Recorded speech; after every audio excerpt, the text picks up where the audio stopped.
Hola, soy la Basmati de nuevo con vosotros. Hoy os traigo un nuevo cuadro que se llama Hans, el autor, tengo que leerlo porque es alemán, Hans Marquardt, o no sé si es Marquardt, que vive 40 o 42 años. Yo alucino con lo poco que vivían, no sé la de cosas que hacían en tan poco tiempo. Esta es la entrada de Carlos V. La entrada de Carlos V en Amberes, que es una pasada. Esta es la bandera de Amberes, la bandera medieval. Es un cuadro muy interesante que fue vendido por... Mirad, realmente este es el cuadro. Este cuadro, como veis, hay muchísimas mujeres desnudas porque es un hecho histórico que lo recibieron así. Os voy a decir una cosa, a ver si tengo a Carlos V por aquí, que era medio español, medio borgoñés. Además, el pintor coge y se sitúa a la misma altura que Durero. Este es Durero. Pues Durero se hizo mucho autorretrato, ya sabéis, mirando de frente como Dios. Entonces Durero sí que estuvo allí y sí que cuenta que dice que al principio miraba como pintor, pero que luego miraba como hombre, porque eran mujeres, un montón de mujeres jovencísimas, desnudas, que fueron como a hacerle un homenaje al emperador. El emperador ni reparó en ellas, porque el emperador lo que iba era... había sido elegido príncipe, el rey de los romanos, por los selectos, pero iba a esa zona, Flandes, a pedir dinero para ser coronado emperador, y se lo dieron, A ver dónde está nuestro Carlos V, que está. Mirad Carlos V, a ver cómo lo pongo para que se vea, sin relumbrones. Qué mala sombra tiene esto. Medio español, medio borgoño. Lleva aquí el Toison d'Or. El otro día se estuvo hablando del vellocino de oro. Es esta condecoración maravillosa.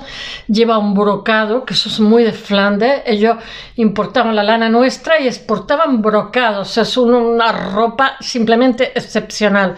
Y la postura que tiene, la forma que tiene con la mano así, es muy, muy renacentista. Mirad las chicas desnudas que estuvieron aquí, volvieron loco al personal. A ver cómo lo hago.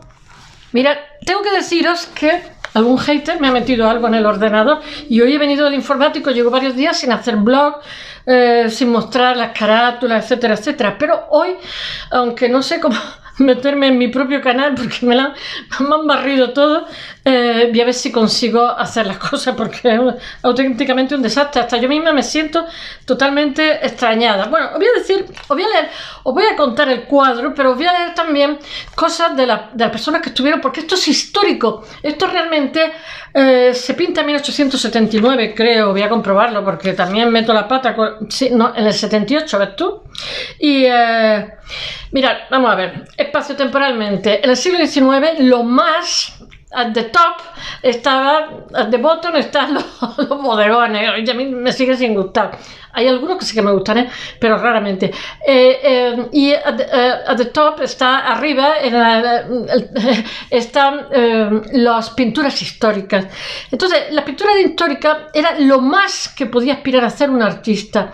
Entonces, este artista nuestro, en un momento dado, él tiene, sus clientes no son las criadas ni la gente modesta, aunque él es de origen humilde y rechaza toda la vida, aunque lo condecoraban y tal, rechazó títulos nobiliarios, porque él fue lo más. Él es de Salzburgo y él se puso de moda en Austria, era lo más. Pero aquí hay un problema. O sea, ha emergido una nueva clase social que van a ser sus clientes. Entonces, esta nueva clase social, realmente, él, por ejemplo, su estudio es de una antigua fundición de un Hohenlohe, no sé si se dice Hohenlohe o el Lohe, no sé cómo se dice en alemán, y porque son los únicos que hacen la gutural, que son los árabes, los españoles y alemanes. Por eso los españoles podemos cantar las óperas alemanas sin problema. La J para el resto de gente no... Es inexistente esa gutural que tenemos, ¿no? ¿Y por dónde iba yo? Así, bueno, pues estos les conceden para su estudio una antigua fundición que tenía, y entonces su estudio se pone de moda. Tenía muy buen gusto, pero él está mirando al pasado, porque resulta que la clase nobiliaria en Alemania, en la zona germanófila, se marcan mucho las clases sociales, como en Japón y como en Inglaterra.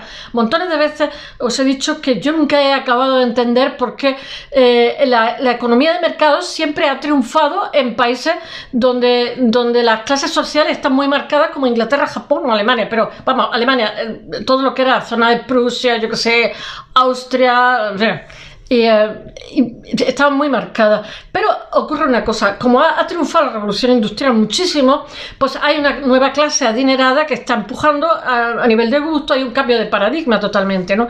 Entonces, la clase social alta, aristocrática, que está cada vez más arruinada, teme que todo lo que era, digamos, el montaje medieval, estamental, rígido e impermeable, al dinamizarse económicamente la sociedad, pues todo eso está desapareciendo, descomponiéndose, etcétera, ¿no? Y de hecho, quienes pagan los encargos a este autor son esa nueva clase burguesa que impone sus gustos. Pero la clase burguesa es como gente de segunda, a los cuales los aristócratas desdeñan, aunque les compran los palacios, etcétera, y imitan muchísimo su buen gusto. Y entonces hay ahí como interactúan uno y otro, y todo esto se nota muchísimo en el arte, porque el arte, os he contado un montón de veces, que es como la crónica de la época, o sea, nos muestra perfectamente qué es lo que está ocurriendo. Bueno, y os voy a decir una cosa, aquí la caótica, resulta que él pintaba muchísimo para esa clase burguesa que ha emergido, pero resulta que en 1879, voy a mirar la fecha a ver si es, porque después tengo gente que me dice, sí, 1879, bueno, pues no sé si es 1879, pero no, es 1873. Es que me tengo que aprender muchísimas cifras al cabo de la semana. Hay un descalabro en la bolsa, y entonces muchísimas de estas nuevas fortunas caen, y el pintor, pues de la noche a la mañana se encuentra con pocos encargos y piensa que en arte somos muy mentirosos, muy teatrales, yo siempre no me canso de decirlo, ¿no? Y piensa que tiene que dar un golpe de efecto, porque él está de moda en su sociedad, lo imitan muchísimo porque él es muy teatral, se remite, hace como unos centros florales, está muy de moda en esta época los desfiles históricos, él mismo se impresiona cuando va a Amberes porque hay una feria. Hay como, él representa a Viena, pero hay como en Amberes, antes de hacer este cuadro, se festeja el nacimiento de Pedro Pablo Rubens, los 300 años de nacimiento en el 1800 no sé qué, y no sé qué sería, en el 80 y tanto, 1880 y tanto, por ahí. Entonces él se fascina porque representa a Viena y se fascina de los desfiles que hay, de cómo la gente se disfraza de época, etcétera. Y entonces cuando decide hacer ese cuadro de Carlos V desfilando por Amberes, y que además es histórico, y además las chicas desfilan casi desnudas, muy jovencitas, y es muy interesante porque ese cuadro convocó a muchísima gente. Pero os voy a decir una cosa, estos cuadros históricos estuvieron muy de moda en el siglo XIX, era lo más para un artista. Él lo hace como un golpe de efecto para atraer la atención hacia él, para publicitarse, o sea, da un golpe de mano teatral, trágico, muy, muy, muy germano eso. Y lo consigue, o sea, consigue atraer todas las miradas, y ese cuadro está antes, no sé, tengo que mirarlo porque está en montones de ciudades. Se crea en 1878, y antes de trasladarse a Hamburgo ya se expone en Viena, en la Exposición Universal en París de 1878, donde obtiene una medalla, en Berlín, en Múnich, en Dresde, en Londres, en Basilea. Ese cuadro es un éxito total. Y voy a decir una cosa, ironía del destino. Ese cuadro, el día que se inaugura, se cobra por la entrada, y se cobra muy caro. Es un cuadro grandísimo, es inmenso. Además debía tener horror vacui, porque no hay un hueco que no esté lleno. Y además el emperador desdeña las chicas desnudas. Ahora os leeré, porque Durero, él pone a Durero, y el emperador está aquí en medio como el jueves, que no se ve bien. Es como parte de la historia, ¿no? Pero es el centro totalmente, y además tiene una postura muy, muy renacentista.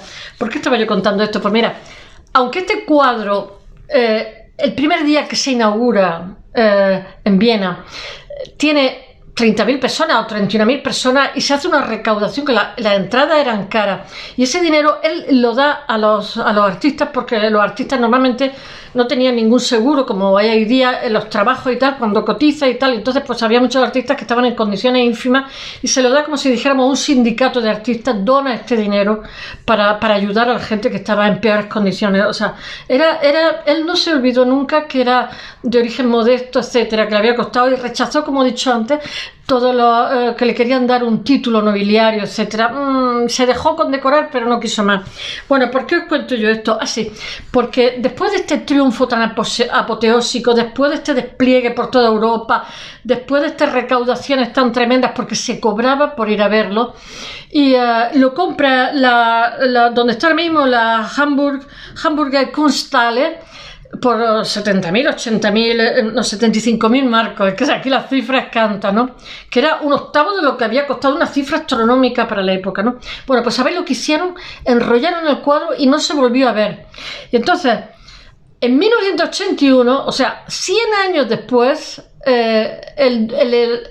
porque resulta que el siglo XX rechazó la pintura histórica, le parecía lo peor. Ya sabéis que las modas en pintura estamos sometidos en todo, en televisión, en todo, lo mismo, eres lo más que de pronto eres invisible, ¿no? Bueno, pues algo parecido le pasó a este cuadro, que murió de éxito, ¿no?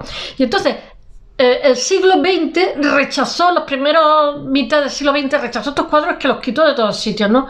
Y de pronto, en 1981, la Kunsthalle, Hamburg Kunsthalle, el director que había, cogió, lo reparó, que ahí tiene su enjundia, porque resulta que este cuadro está hecho, ¿cómo se llama? Con secativo y también con colorantes de asfalto. Bueno, una cosa tremenda, que eso se deteriora muchísimo con el paso del tiempo. No sé si sería secativo, yo no conozco nada más que, bueno, conozco los secativos.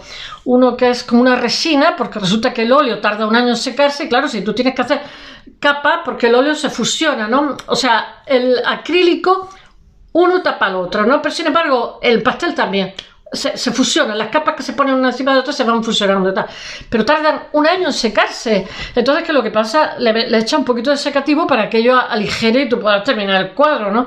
Y claro, pero el secativo se craquela, es como el cristal, ¿no? Los vidrios, como el vidrio del coche que se craquela, ¿no? Y entonces, pues, destroza el cuadro. Y este cuadro, pues fue hecho con eso, con secativo, y se pintó poco tiempo, en 6 meses. Tuvo la ayuda para hacer los caballos de una persona, de un pintor que se dedicaba nada más que a caballos, que son muy habituales en pintura. Hay gente que se dedicaba nada más que a los bebés, porque son dificilísimos los bebés, te salen con cara de viejo. Gente que se dedicaba a los caballos, y quitando esa ayuda en 6 meses, que era un cuadro inmenso, y claro, le metió secativo. ¿Y qué ha ocurrido? Pues que aunque lo han restaurado muy bien, pues no tiene la riqueza cromática que tenía originalmente, porque ha sido imposible. O sea, se han perdido esos colores. Y de hecho voy a decir una cosa, yo estaba haciendo restauración también, hice un máster de 2 años, y en restauración, aunque creáis lo contrario, los restauradores, por eso dicen, es buen restaurador, yo no lo entendía. Pues yo, por ejemplo, veía cómo restauraban las tablas medievales, que tienen una cantidad de matices, algunas veces de semitonos del mismo color, ¿no? Entonces resulta que para restaurarlo tienes que matar semitonos, y el problema es que el criterio del restaurador se supone que tiene que tener formación artística, que muy poco o ninguno, casi ninguno, la tienen instinto si acaso, y entonces ¿qué pasa? Mata lo que le da la gana, y entonces al matar semitonos también mata la riqueza artística del cuadro, porque es como si una fotografía la dejáis en blanco y negro. Si una fotografía en blanco y negro buena tiene muchos semitonos de grises, muchísimos. Pues algo parecido pasaba en las tablas medievales. Entonces, claro, evidentemente, cuando estás arreglando una cosa, estás desgraciando otra. Y no sé por qué os cuento esto así, porque este cuadro, al tener un derivado de, ¿cómo se llama? ¿No? A ver, os lo tengo que decir.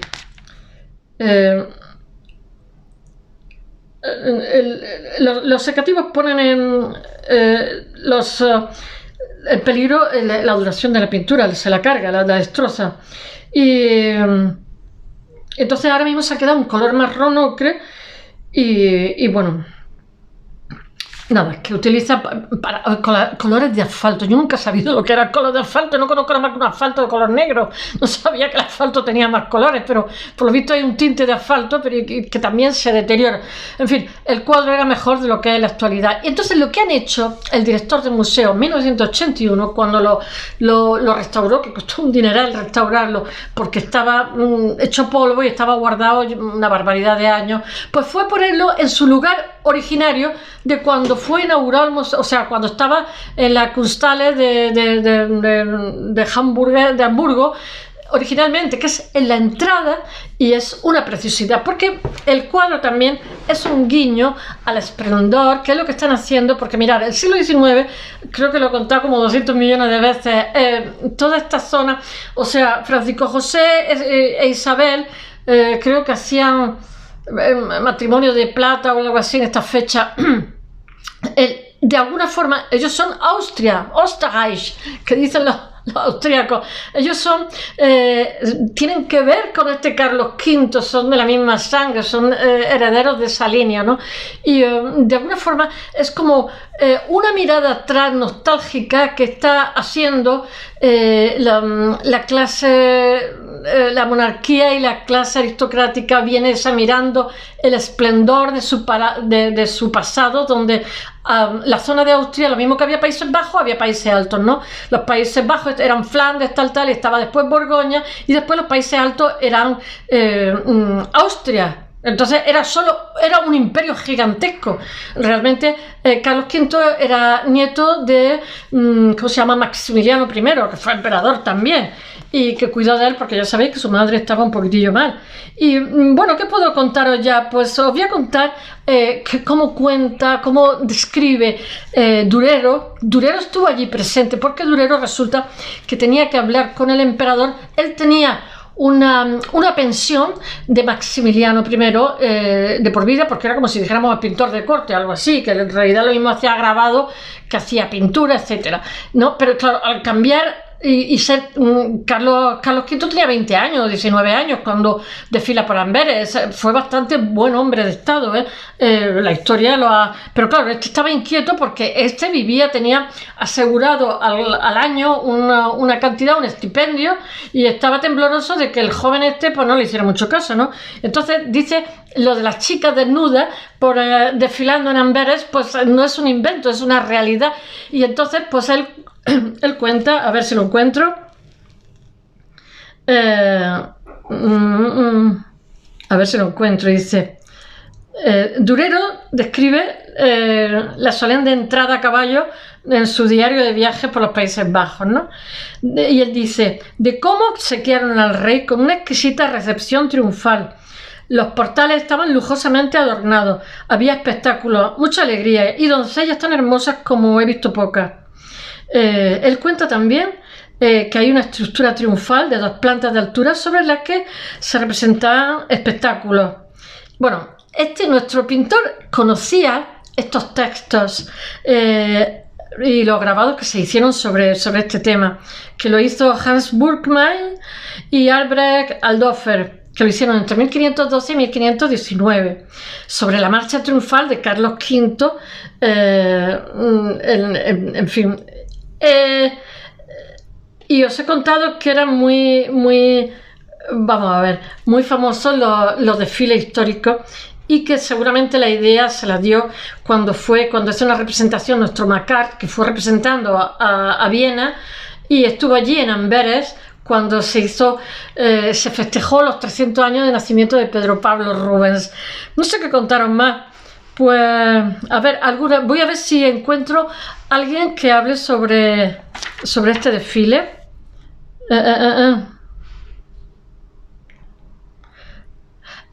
Los que pintaba siempre eran gente de la burguesía vienesa, que era de la Ringstrasse, que era como si dijéramos la circunvalación, l'Eixample, que dicen los catalanes, pero que el l'Eixample antiguo, ¿no? Dice... A ver, Durero sigue diciendo, yo que soy pintor, dijo, he estado observando de manera un poco desvergonzada a las doncellas, porque iban medio desnudas para recibir al emperador, que no le hizo ni mucho caso, porque el emperador estaba más pendiente de conseguir dinero para ser coronado emperador en Roma.